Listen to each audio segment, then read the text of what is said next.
Hi, I'm going to show you how light and shadow changes our perspective.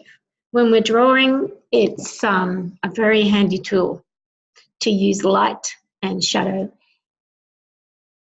So I'm going to start sharing with you some of my work that I've been working on. I started out with a very simple line drawing. I wanted to make the illusion of undulating hills. I started out with this project for my nieces, actually. I wanted to make a quilt for them with like a permaculture village on it. And I wanted the landscape to be viewed from any angle and to just seem to be an endless landscape so you could tile it.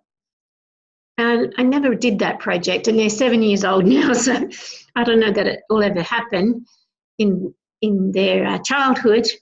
Then I started to realize this was a really handy mindfulness type tool for teaching contouring. So I started to color it in on the computer, just fill with certain colors. I'm mindful at this point in time to make the hills that are far away fairly light and the hills that are closest to us darker. So you can see the ones on the horizon line are fairly light. If I wanted to make this even more realistic, I would blur them and I would bring the focus to the front. But remember, that particular landscape is going to be used for marking contours. So it needs to stay fairly clean. Then I got to this point where I started to put highlights in there, as in the sunlight. So up in the top right corner, you can see some light, which is I just chose a pale yellow and a paintbrush and put it in. And I've put it in at that same angle, the ridge of each of the mounds. But at this point, now I've decided to make 4 of the mounds a lake.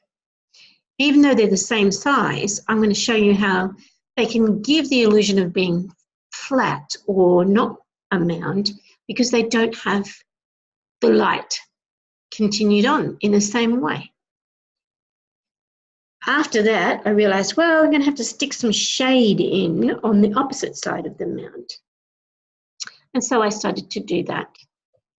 And then I wanted to put even more shade. So I use a burn tool. I'm just using Photoshop, not the very basic one, but certainly not for experts because I'm no expert. So there's no point in wasting money on that.